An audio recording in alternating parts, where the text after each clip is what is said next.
খুঁজে পেতে জীবনের সুর।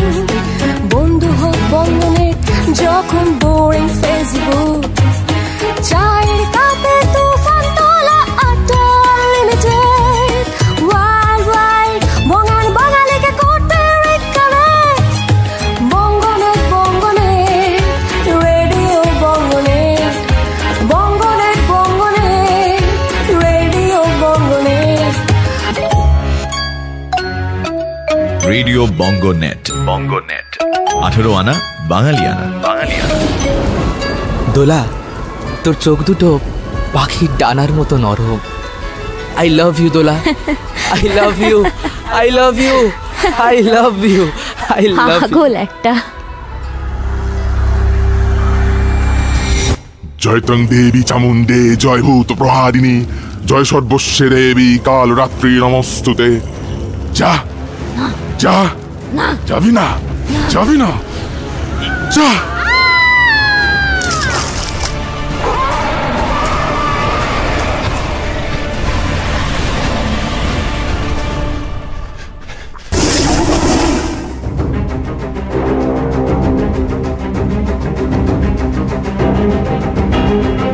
শুনছো রেডিও বঙ্গনেট 18 আনা বাঙালিয়ানায় একের পর এক হিট গান।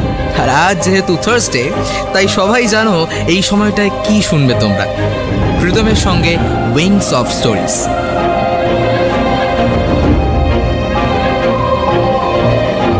আজ তোমরা শুনবে অনবদ্য এক গল্প। সিনথেটিক ঘেরাটোপে ঢাকা শহর, যেখানে আবহাওয়াকে খুশি মতো নিয়ন্ত্রণ করা যায়। বাইরের ন্যাচারাল এনভায়রনমেন্ট যেখানে মহাকাশের মতো, যেখানে সার্ভাইভ করতে গেলে দৈহিক ও মানসিক শক্তি ও কৌশল রপ্ত করতে হয়। বাইরের ন্যাচারাল পরিবেশ যেখানে অবাঞ্ছিত, সংরক্ষিত, ইচ্ছে করলেই একটা বোতাম টিপে ধ্বংস করে ফেলা যায়। সঙ্গে থাকো, শুনতে থাকো রেডিও বঙ্গনেট 18 আনা বাঙালিয়ানা।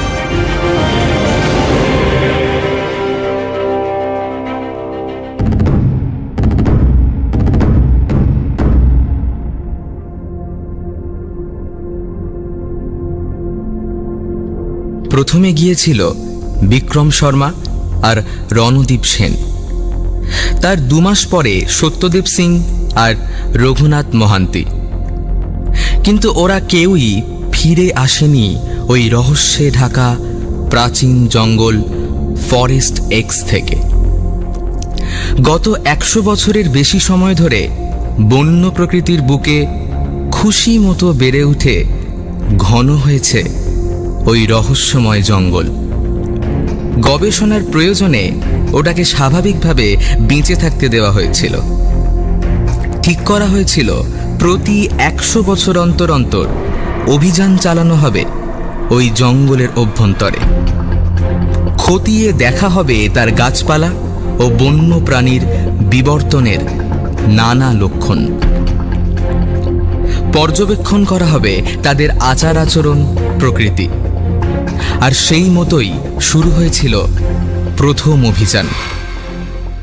তারপর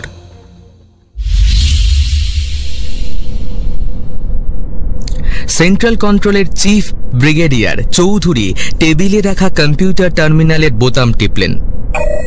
ভিডিও পর্দায় ফুটে ওঠা সবুজ লেখাগুলো মনোযোগ দিয়ে পড়তে লাগলেন। তার ভুরু কুঁচকে গেল, চোখ ছোট হলো। আমি টেবিলের এ প্রান্তে বসে ক্রমেই অধৈর্য হয়ে পড়ছিলাম। কাজ ছাড়া আমার মন বসে না।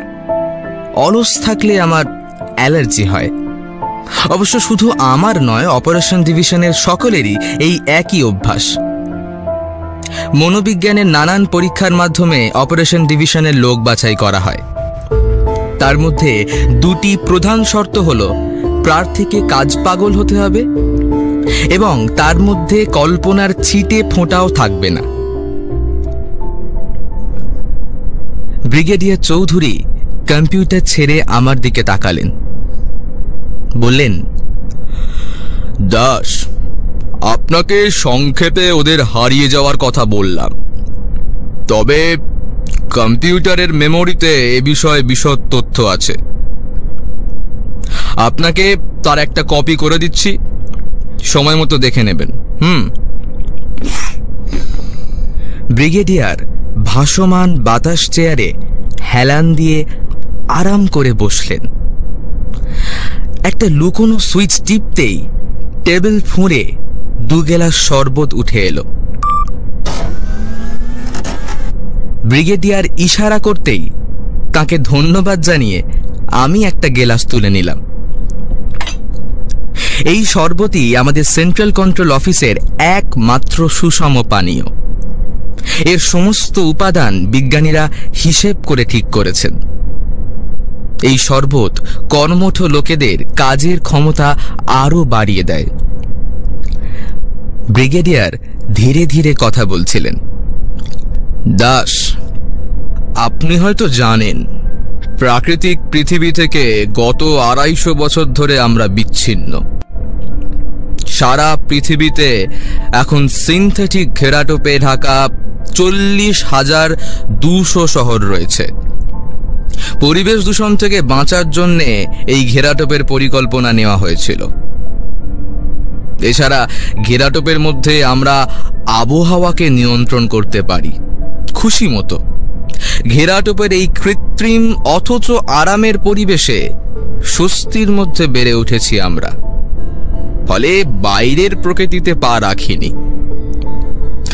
আমাদের যারা বাইরের আবহাওয়ার সঙ্গে নিজেদের খাপ খাওয়াতে চায়, তাদের এই অভ্যেস করানো হয় ছোটবেলা থেকেই। আমি মাথা নাড়লাম, বললাম,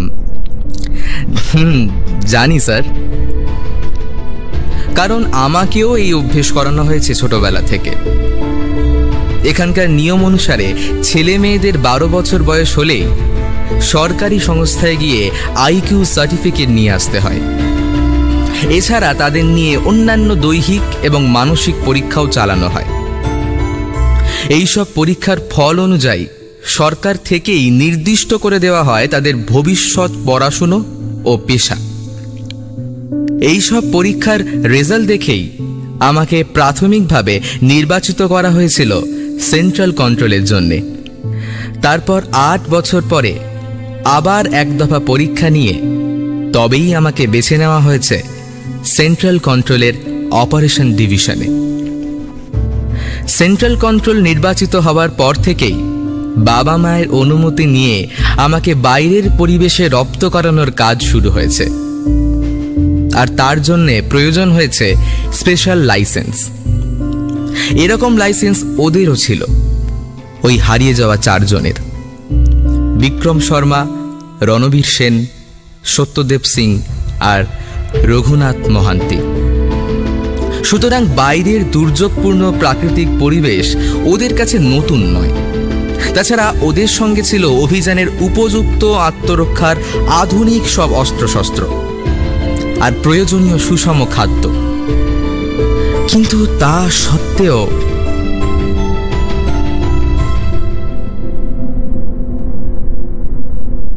ব্রিগেডিয়ার চৌধুরী শরবতের গেলাসে শব্দ করে চুমুক দিয়ে গেলাস নামিয়ে রাখলেন টেবিলে। চিন্তা জড়ানো গলায় বললেন, দাস, বাইরের পরিবেশ ওদের কাছে নতুন নয়, তবে ফরেস্ট এক্স আমাদের সংরক্ষিত এই জঙ্গল ওদের কাছে নতুন। শর্মা আর সেন যখন রওনা হয় তখন আমরা ঠিক করেছিলাম অভিযান শেষ করতে হবে 10 দিনের মধ্যে। কিন্তু 2 মাস পরেও যখন ওরা ফিরল না, তখন পাঠালাম সিং আর মহান্তিকে। বুঝতেই পারছেন, ওরা পুরোপুরি আর্মড ছিল। ওদের সঙ্গে যে ব্লাস্টার ছিল তা দিয়ে ফরেস্ট এক্সকে সম্পূর্ণ নিশ্চিহ্ন করে দেওয়া যায়। যে কোনো হিংস্র জন্তু এই ব্লাস্টারের আক্রমণে স্রেফ ধুলো হয়ে উড়ে যাবে। অথচ তা সত্ত্বেও ওই 4 জনের কেউই ফিরে এলো না।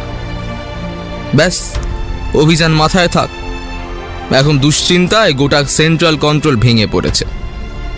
গভর্নমেন্ট নানা সন্দেহ করছে।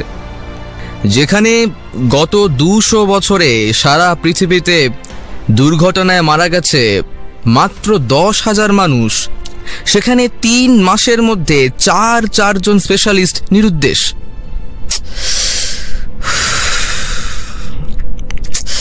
আনথিঙ্কেবল দাস, সেই জন্যেই আপনাকে ডেকেছি। আমার শরবত শেষ হয়ে গিয়েছিল।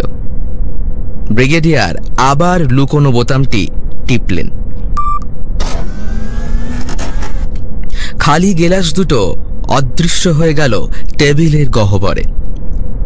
টেবিল আবার যথারীতি মসৃণ। জানি আমাদের চোখের আড়ালে ওই গেলাস দুটো পরিষ্কার ও স্টেরিলাইজড হয়ে অপেক্ষা করবে ভবিষ্যতে আবার ব্যবহারের জন্যে। ব্রিগেডিয়ারের আঙুল আবার চলে গেল কম্পিউটারের কিবোর্ডে।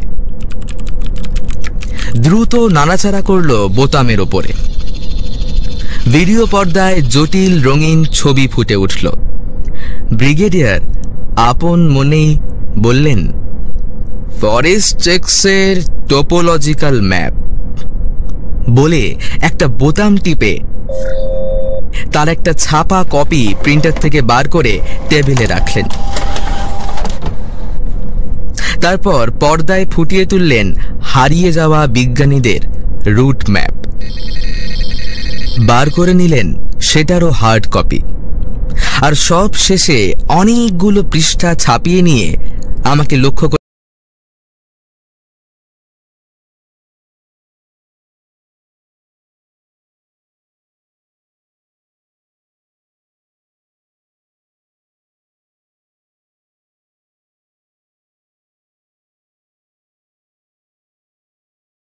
যদি আপনার কোনো কাজে লাগে।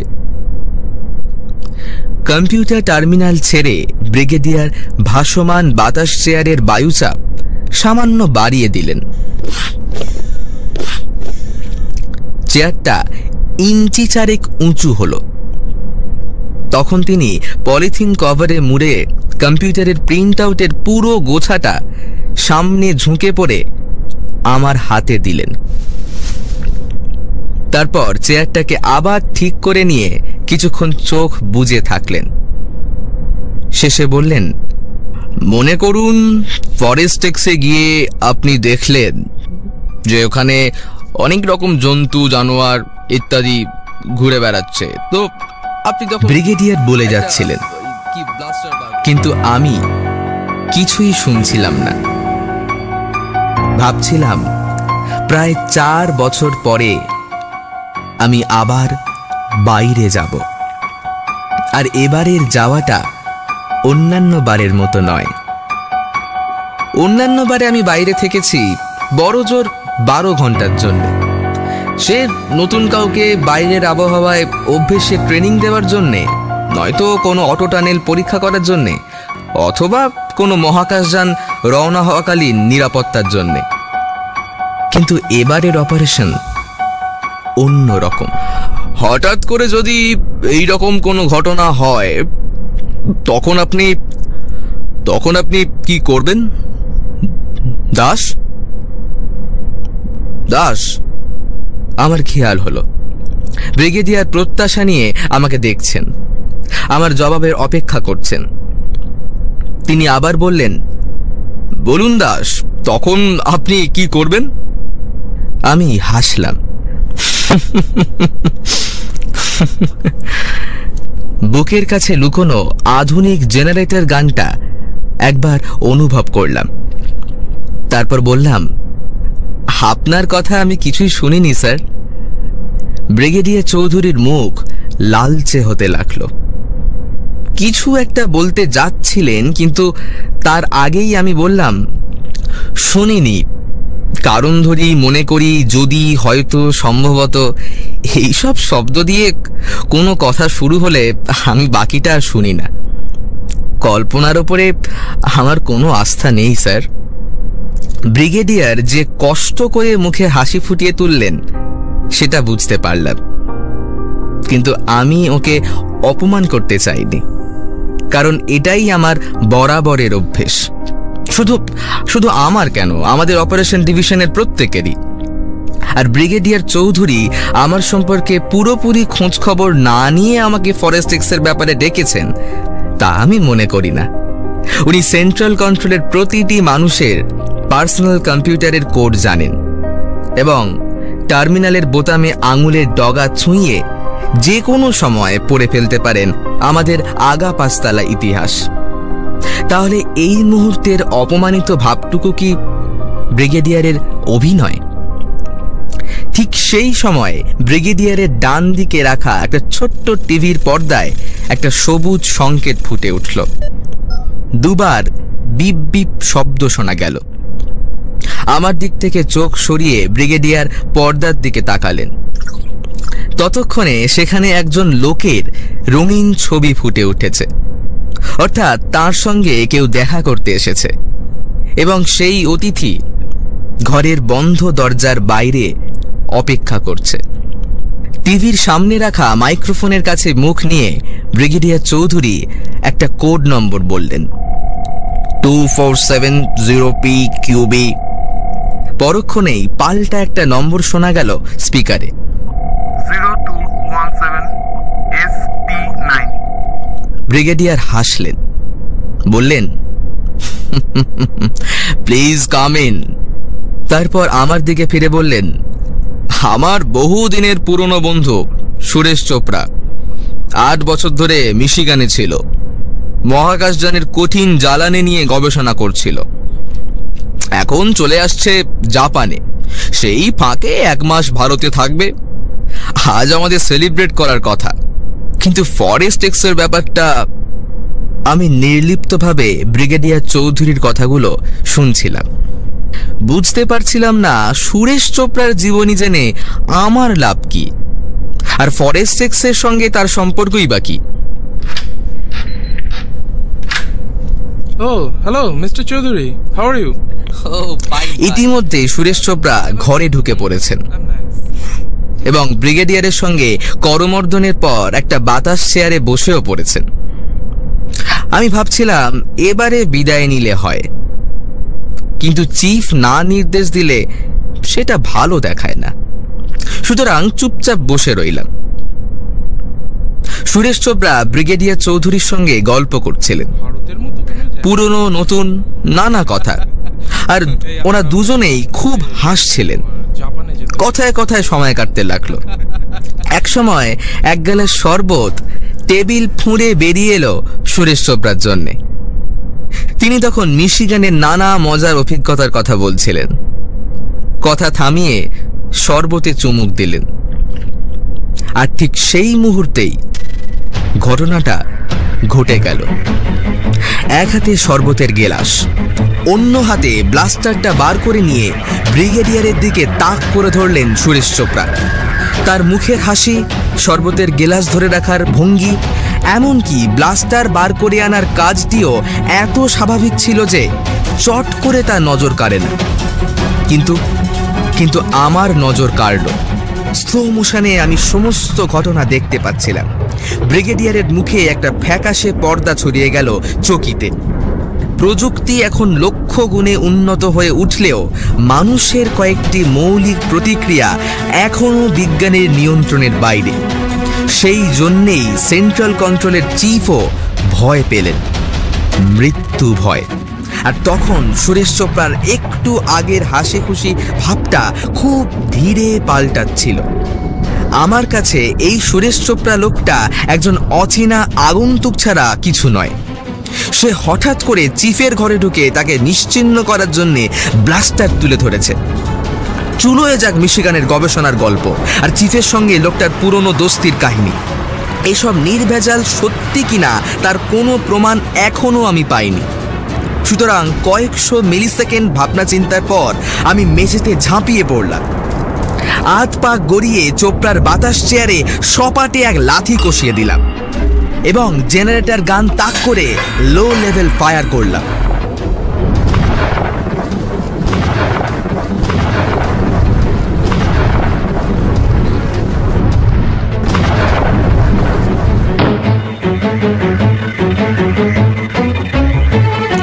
লাথির চোটে চোপড়া টাল খেয়ে ছিটকে পড়েছিলেন। তার ওপর লো লেভেল ফায়ারে পলকে অসাড় হয়ে একেবারে একেবারে স্থির হয়ে গেলেন।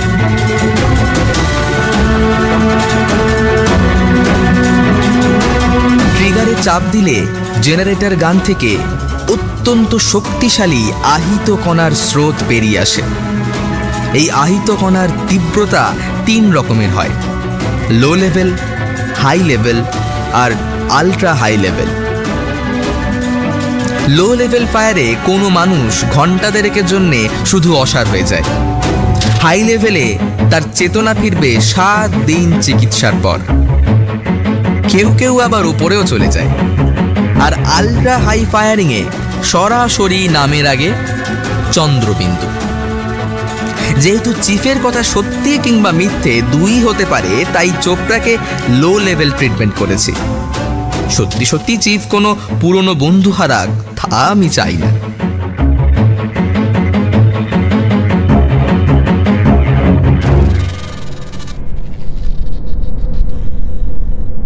মেঝে থেকে যখন উঠে দাঁড়ালাম তখন দেখি ব্রিগেডিয়ার আবার স্বাভাবিক ভাব ফিরে পেয়েছেন।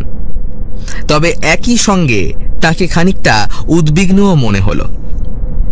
সেটার কারণ আজ করতে পেরে আমি বললাম, লো লেভেল ডোজ দিয়েছি স্যার, কিন্তু সত্যিই কি উনি আপনার বন্ধু? চিফ হেসে বললেন, হ্যাঁ, ওকে আমি এ সময় আসতে বলেছিলাম আপনাকে পরীক্ষা করার জন্যে।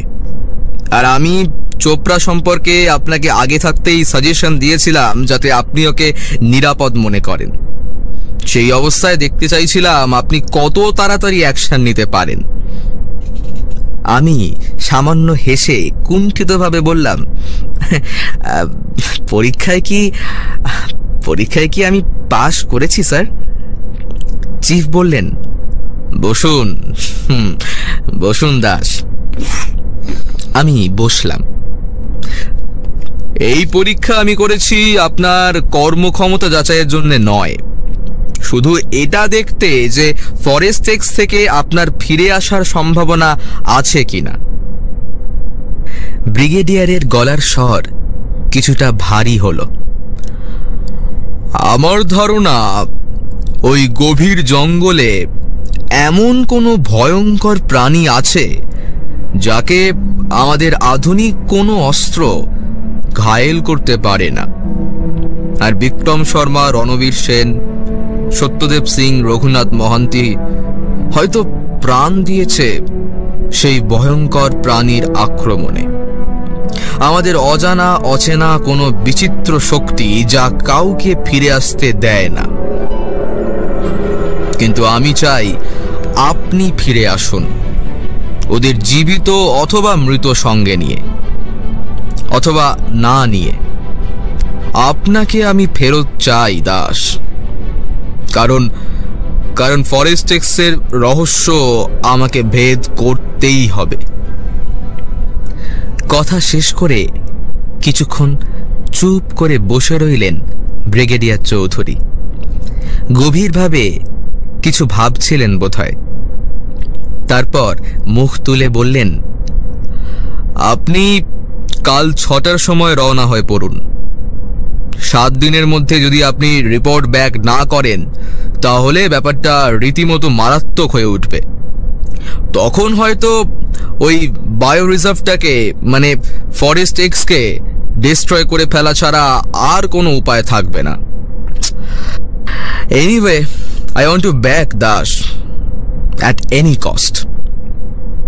আমি তাহলে কাল 6টার সময় রওনা হচ্ছি স্যার। হ্যাঁ, wish you best of luck. Brigadier শুভেচ্ছা জানালেন আমাকে।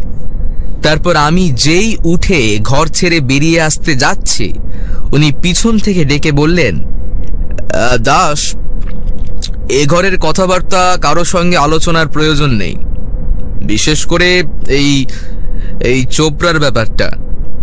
আর অপারেশন ডিভিশনের চিফকে যেটুকু বলার আমি বলে দিচ্ছি। ওকে স্যার বলে সুরেশ চোপড়ার দিকে একবার দেখলাম। পাথর হয়ে শুয়ে আছেন।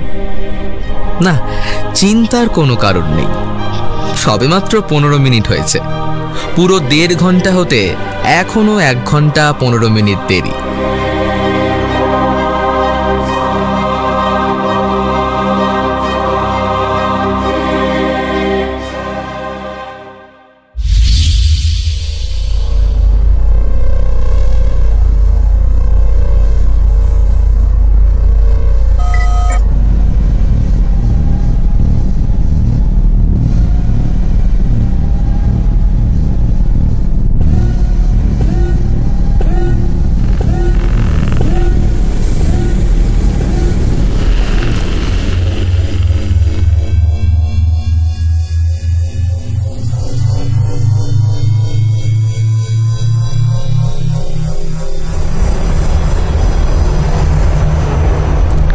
অটো টানেলের স্বচ্ছ দেওয়াল ঘন্টায় 500 কিলোমিটার বেগে পিছনে ছুটে যাচ্ছিল। আমি চোখ বুজে গাড়িতে বসে আছি, কারণ অটো টানেলে যেসব গাড়ি চলে সবই কম্পিউটার নিয়ন্ত্রিত। ঘেরাটোপে ঢাকা শহর থেকে বেরিয়ে অটো স্টেশনে এসে আমি সেন্ট্রাল কন্ট্রোলের নিজস্ব গাড়ি বেছে নিয়েছি। এই বেছে নেওয়ার কাজটাও কম্পিউটার পরিচালিত। আইডেন্টিফিকেশন ও ভয়েস চেক পজিটিভ হলেই অটো টানেলের লক খুলবে। তারপর গাড়িতে উঠে ভ্রমণের সম্পূর্ণ মানচিত্র গাড়ির কম্পিউটারের বোতাম টিপে জানাতে হবে। তাহলেই কৃত্রিম বুদ্ধিমান গাড়ি যাত্রীকে নির্দিষ্ট সময়ে গন্তব্যে পৌঁছে দেবে। গাড়িগুলোতে 2 জনের বসার জায়গা আছে, তবে আমি চলেছি একা। আমাদের কাছাকাছি শহরগুলো সবই অটো টানেল দিয়ে পরস্পরের সঙ্গে জোড়া, আর দূরের যাত্রাপথে আমরা স্পেস প্লেন ব্যবহার করি। এই প্লেন আবহাওয়া মণ্ডল ছাড়িয়ে উঠে যায় মহাশূন্যে।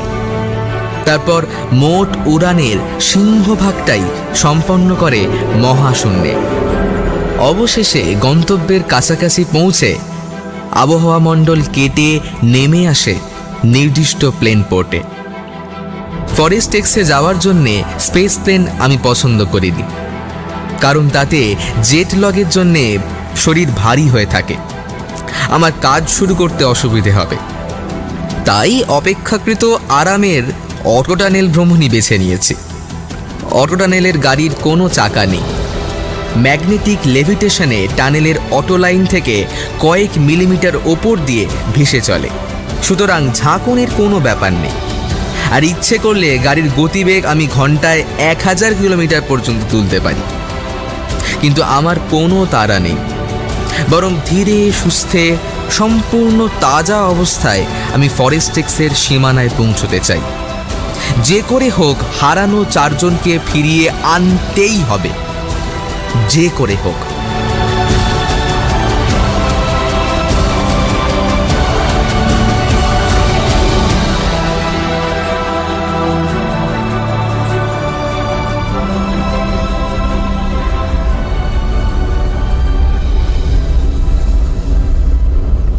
আমি চোখ খুললাম। সাপের মতো টানেল ধরে এঁকে বেঁকে ছুটে চলেছে কম্পিউটার নিয়ন্ত্রিত গাড়ি। পাশে সিটে রাখা ব্রিগেডিয়ারের দেওয়া কম্পিউটার প্রিন্ট আউটগুলো তুলে নিলাম। এর আগে 3 বার এগুলো খুঁটিয়ে পড়েছি, পড়ে খুঁজে বার করার চেষ্টা করেছি ওই 4 জনের মধ্যে কোথায় কোথায় মিল রয়েছে আর কোথায় বা অমিল। এছাড়া ফরেস্ট এক্সের প্রাণীর তালিকাটাও দেখেছি বারবার।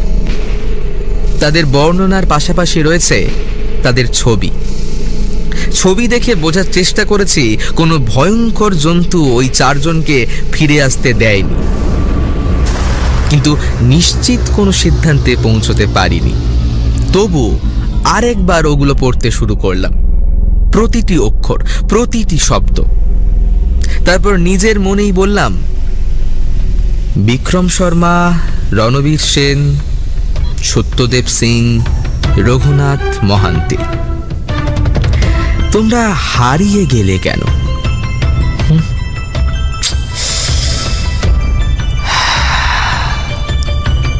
এমন সময় চোখ গেল কম্পিউটার ডিসপ্লে প্যানেলের দিকে। ফরেস্ট এক্স স্টেশনে পৌঁছতে আর 0.5 ঘন্টা বাকি। এই সময়টুকু দেখতে দেখতে কেটে যাবে।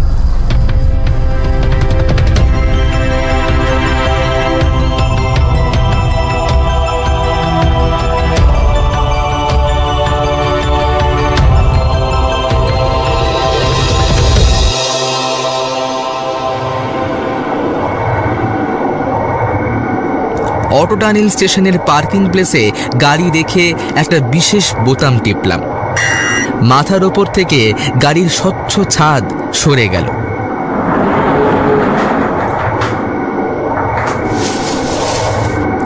দরকারি একটা ছোট প্যাকেট হাতে নিয়ে বেরিয়ে পড়লাম গাড়ি থেকে।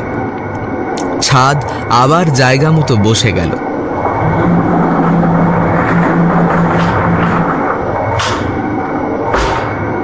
পকেট থেকে রিমোট কন্ট্রোল ইউনিট বার করে রিকগনিশন লক করে দিলাম।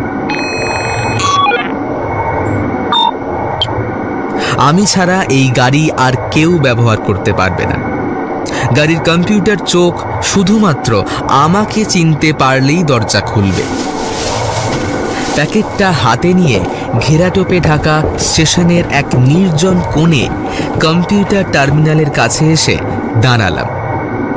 হারিয়ে যাওয়া ওই 4 জনকে নিয়ে যখন আমি ফিরে আসব, তখন আমার জন্য বাড়তি গাড়ির ব্যবস্থা করে দেবে এই কম্পিউটার টার্মিনাল। এই স্টেশনটা সেন্ট্রাল কন্ট্রোলের অধীনে, সুতরাং এখন এখানে মানুষ বলতে একমাত্র আমি। কম্পিউটার চালু করে টার্মিনালের বোতাম টিপে সেন্ট্রাল কন্ট্রোলে ব্রিগেডিয়ার চৌধুরীকে জানিয়ে দিলাম যে আমি ঠিক মতো স্টেশনে পৌঁছেছি এবং এক্ষুনি কাজে নামছি। তারপর প্যাকেট খুলে জার্কোনিয়াম অক্সাইডের আস্তরণ দেওয়া বিশেষ ধরনের সিনথেটিক পোশাক বার করে পরে নিলাম। এই পোশাক আগুন, তাপ, জল ও জীবাণুর হাত থেকে আমাকে বাঁচাবে।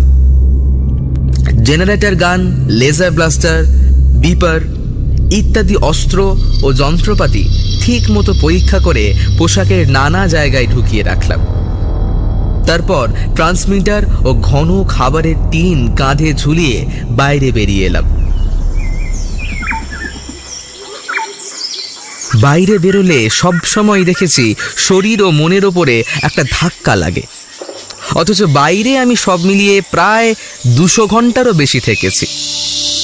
কিন্তু তা সত্ত্বেও কেন যে বাইরের জগৎটাকে সবসময় নতুন বলে মনে হয় কে জানে। মাঝবেলার সূর্যের কিরণ পিঠের ওপরে আছড়ে পড়ছে। বাতাস বইলেও সেটা পোশাকের জন্য টের পাচ্ছি না। তবে দেখতে পাচ্ছি লম্বা লম্বা ঘাসের ঝোপ ওর গায়ে ঢলে পড়ছে। সামনে দূরে ছোট বড় পাথরের টিলা আর ভাসমান জমিতে আগাছার জঙ্গল। বাইরের নির্জন বিশালতা আমাকে যেন একটু ভয় পাইয়ে দিল। কিছুটা দূরেই চোখে পড়ছে ফরেস্ট এক্স। ঘাসের ঝোপ আর আগাছার জঙ্গল সেদিক পানে যতই এগিয়েছি ততই যেন ঘন হয়েছে আর উচ্চতায় বেড়ে উঠেছে। তারপর শুরু হয়েছে সবুজ পাতায় ঢাকা মহিরুহের জটলা। পকেট থেকে গ্রাফিক্স রুটম্যাপটা বার করে নিলাম। তারপর রওনা দিলাম। জঙ্গলের ভেতরে কয়েক পা এগোতেই অদ্ভুত এক অনুভূতি ঘিরে ধরল আমাকে। জঙ্গল আমি আগে যা দেখেছি সবই ছবিতে, কম্পিউটার সিমুলেশনে, কিন্তু সত্যিকারের একটা প্রাচীন জঙ্গলের মধ্যে কেমন যেন এক বিচিত্র গন্ধ মিশে আছে। আর সেই সঙ্গে রয়েছে নানা শব্দ। কয়েকটি পাখির ডাক বলে আন্দাজ করতে পারলাম, কিন্তু অন্য শব্দগুলো কিসের? স্যাঁতস্যাঁতে ভিজে মাটিতে পা ফেলতে বা তুলতে কষ্ট হচ্ছিল।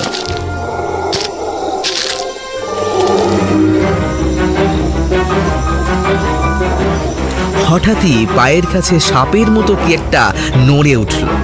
সঙ্গে সঙ্গে ব্লাস্টার তাক করে ফায়ার করলাম।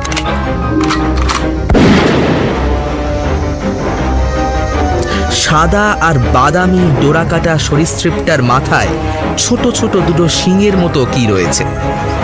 আর তার মাঝে এক থোকা কালো চুল। ওটার শরীর মাঝখান থেকে দু টুকরো হয়ে গিয়েছিল, টুকরো দুটো কিলবিল করে নড়ছিল। আমি সেটা লক্ষ্য করছিলাম। এই প্রাণীটার কথা ব্রিগেডিয়ারের কম্পিউটার প্রিন্ট আউটে পাইনি। এই রহস্যময় জঙ্গল হয়তো এরকম বহু অজানা অচেনা প্রাণীকে আশ্রয় দিয়েছে, আর তাদেরই কেউ হয়তো ওই চারজনকে ফিরে আসতে দেয়নি। তখনই চোখ পড়ল আরো দুটো অদ্ভুত প্রাণীর দিকে। চেহারায় ভোঁদরের মতো, তবে লম্বায় প্রায় 1.5 গুণ, আর সামনের পায়ে ধারালো বিশাল নখ। গায়ের রং সবুজ, তার উপরে কালচে ছোপ। বিদ্যুৎ ঝলকের মতো আগাছার ঝোপ চিরে সরীসৃপটার ওপরে ঝাঁপিয়ে পড়ল ওরা। সামনের নখে দুটো টুকরো দুজনে বিঁধিয়ে ছিটকে চলে গেল ঝোপের আড়ালে। আমি এক পা পিছিয়ে এসে ব্লাস্টার তাক করে ধরলাম, কিন্তু ফায়ার করিনি। মনে হয়েছিল আমার এই পোশাক ভেদ করে চট করে কোনো ক্ষতি ওরা করতে পারবে না। প্রাণী দুটো অদৃশ্য হয়ে যেতেই আমি সামনে পা বাড়ালাম। এগুলোর ছবি কম্পিউটার প্রিন্ট আউটে দেখেছি।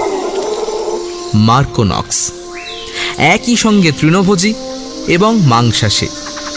এরা খায় না এমন জিনিস নেই, তবে মৃত প্রাণীদের শরীরে দাঁত নখ বসাতে এরা সবচেয়ে বেশি ভালোবাসে। ক্রমেই সূর্যের আলো গাছের অসংখ্য পাতায় আড়াল হয়ে যাচ্ছে। শ্যাওলা ধরা বড় বড় গাছের গুঁড়ির গায়ে নানা রকমের পরজীবী লতা। তাদের কোনো কোনোটায় ফুটে উঠেছে বিচিত্র আকার এবং রঙের বাহারি ফুল, আর তাদের ঘিরে উড়ে বেড়াচ্ছে রং বেরঙের এক ঝাঁক প্রজাপতি। এইসব প্রজাপতি ও ফুলের নিখুঁত ছবি আমি দেখেছি, তবে আসল জিনিসটা চোখের সামনে দেখে কেমন এক অদ্ভুত রোমাঞ্চ হয়। কি যে হলো, জীবাণুর ভয় না করেই হাতের দস্তানা খুলে একটা গোলাপি ফুলের পাপড়ি ছুঁয়ে দেখলাম। সঙ্গে সঙ্গে অদ্ভুত একটা ঘটনা ঘটল। গোলাপি ফুলটার পাপড়িগুলো সুষম ছন্দে কাঁপতে লাগলো, আর তার রং পাল্টাতে লাগলো ধীরে ধীরে। গোলাপি, লাল, বেগুনি, নীল, হলদে, আবার গোলাপি। আমি অবাক হয়ে দেখতে লাগলাম। একটু পরেই ফুলটা হলদে রঙে তৃতীয়বার পৌঁছে তার রং বদলের খেলা শেষ করল।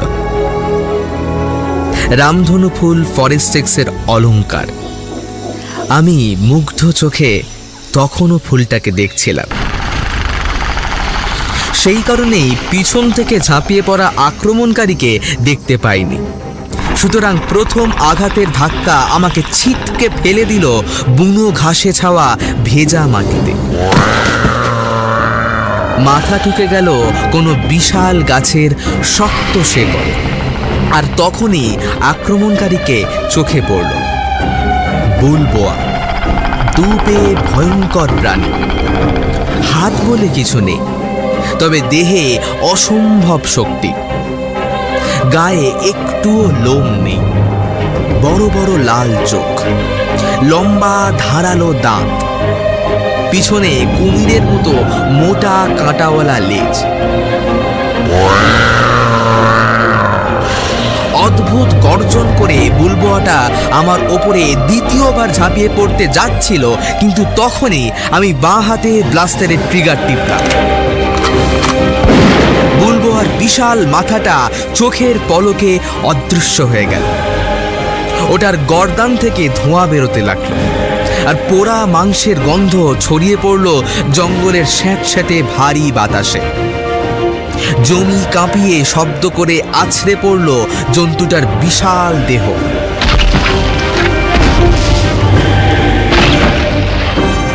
আর সঙ্গে সঙ্গেই তাজ্জব করে দেওয়া ক্ষিপ্রতায় প্রায় 1 ডজন মার্কোনক্স কোথা থেকে হাজির হয়ে ঝাঁপিয়ে পড়ল মৃতদেহটার ওপরে।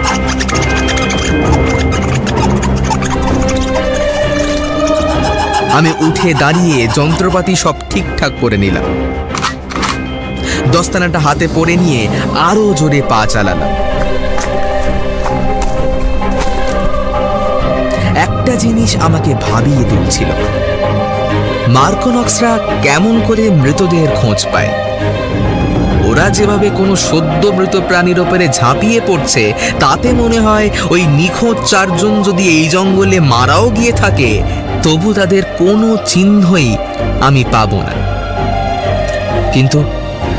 কিন্তু কোনো না কোনো সূত্র যে আমাকে পেতেই হবে। বেশ চিন্তিতভাবে আমি পথ চলতে শুরু করলাম। আবার মাথার পিছনটা অল্প অল্প ব্যথা করছিল।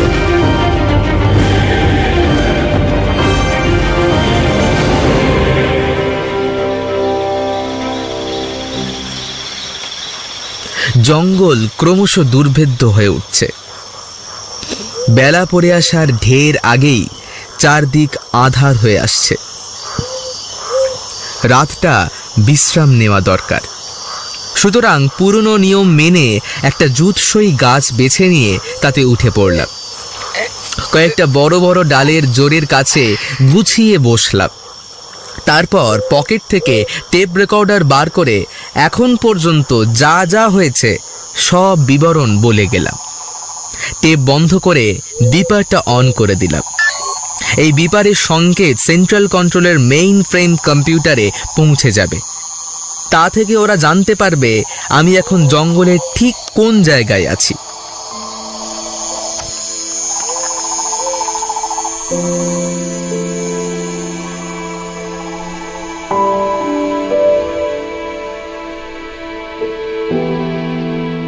সামান্য খাবার খেয়ে নিয়ে আমি শোয়ার আয়োজন করলাম। আলো সরে গিয়ে আঁধার বেশ ঘন হয়ে উঠেছে। কানে আসছে নানা বিচিত্র শব্দ। তার মধ্যে কয়েকটা সুর বেশ মিষ্টি। রাতের কোনো পাখি জেগে উঠল নাকি? একটু পরে যখন ঘুমে চোখ বুজে এলো, তখন রামধনু ফুলটার রং বদলানো পাপড়ির কথা আমার মনে পড়ছিল। সে রাতে অনেক বছর পর আমি স্বপ্ন দেখলাম, আমাকে ঘিরে অসংখ্য রামধনু ফুলের দল পাগলের মতো তাদের পাপড়ির রং পাল্টে চলেছে।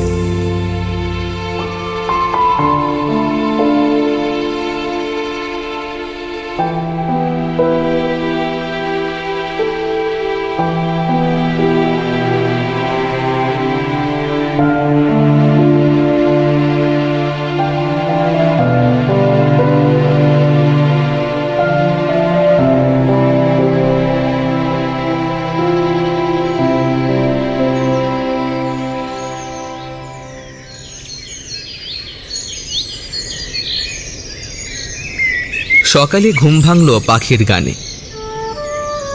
রেকর্ড করা এই গান আগে অনেক শুনেছি। আমাদের যে কোনো শহরে বহু কৃত্রিম বাগিচা আছে যেখানে নকল ফুল ফোটে, যন্ত্রের পাখিরা উড়ে বেড়ায়, গান গায়। কিন্তু ঝকঝকে সবুজ পাতার ফাঁক দিয়ে অসংখ্য রঙিন ফুল ছুঁয়ে যে গান এখন ভেসে আসছে, তার আকর্ষণ ঠিক বুঝিয়ে বলা যাবে না। পাতার ফিসফিস শব্দ আর পাখির সুর যেন একে অপরের যুগলবন্দি।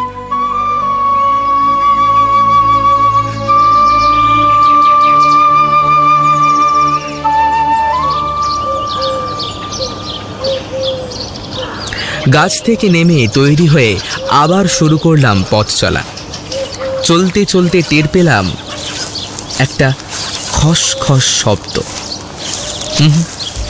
না, একটা নয়, অনেক। আমাকে অনুসরণ করে জঙ্গলের ঝোপঝাড়ের আড়ালে কারা যেন চলেছে আমারই পাশাপাশি। আমি পথ চলা থামালে সেই শব্দগুলো থেমে যাচ্ছে। কারা এভাবে লঘু পায়ে অনুসরণ করছে আমাকে? উত্তরটা জানা দরকার। তাই পকেট থেকে খুদে অস্ত্র সম্ভারের প্যাকেটটা বার করলাম। তা থেকে বেছে নিলাম একটা সাউন্ড ট্র্যাকার। তার ছুঁচলো মুখে ঘুমের ওষুধ মাখানো একটা ছুঁচ লাগিয়ে আন্দাজে ভর করে ফায়ার করলাম। সঙ্গে সঙ্গে হিচকি তোলার মতো একটা শব্দ কানে এলো। আমি ছুটে গেলাম শব্দ লক্ষ্য করে। আগাছার ঝোপ আর লতাপাতার ঝাড় সরিয়ে খোঁজাখুঁজি করতেই চোখে পড়ল আমার অনুসরণকারীদের একজনকে। শব্দভেদী সাউন্ড ট্র্যাকার নির্ভুল লক্ষ্যভেদ করে তাকে ঘুম পাড়িয়ে দিয়েছে। একটা মার্কোনক্স।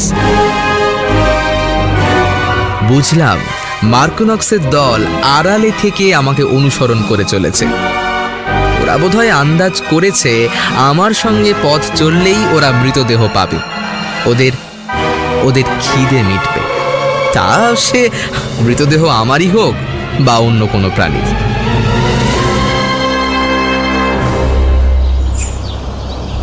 ঘুমন্ত মার্কোনক্সের শরীর থেকে সাউন্ড ট্র্যাকারটা তুলে নিয়ে সরে আসা মাত্রই প্রায় হাফ ডজন মার্কোনক্স ওটার ওপরে ঝাঁপিয়ে পড়ল। শুরু হলো ওদের নির্মম কাটা ছেঁড়া। ওরা বোধহয় সাউন্ড ট্র্যাকারটা তুলে নেওয়ার অপেক্ষায় ছিল, কারণ বিচিত্র চেহারা সাউন্ড ট্র্যাকার একটা প্রাণীর শরীরে বিঁধে থাকা অবস্থায় ওরা ঠিক এগোতে সাহস পাচ্ছিল না। আবার চলতে শুরু করলাম জঙ্গলের পথ ধরে, এবং টের পেলাম একই সঙ্গে মার্কোনক্সের গোপন অনুসরণও শুরু হয়েছে। হোক, ওদের ভয় পাওয়ার কোনো কারণ নেই, কিন্তু এভাবে কতদিন খোঁজ করব আমি? ফরেস্ট এক্সের ঘন জঙ্গলে, অন্ধকারে, শত্রুসংকুল পরিবেশে এরকম এলোমেলো খোঁজ করে কোনো ফল আদৌ পাওয়া যাবে কি? এই সব ভাবতে ভাবতে এগোচ্ছিলাম। হঠাৎই একটা ভারী কিছু আমার পিঠের ওপর পড়ে গড়িয়ে গেল মাটিতে। চমকে ঘুরে দাঁড়ালাম, ব্লাস্টার রেডি। কাঁটাওয়ালা একটা বিশাল সাপ, সারা গায়ে লাল আর রূপলি ডোরা, আর তারই মাঝে শিরদাঁড়া বরাবর ধারালো সরু কাঁটা। চোখ দুটো নীল, আলো আঁধারির মাঝে জ্বলছে দপ দপ করে। না, এটার কথা রিপোর্টে নেই, কিন্তু প্রাণীটার ভয়ঙ্কর সৌন্দর্য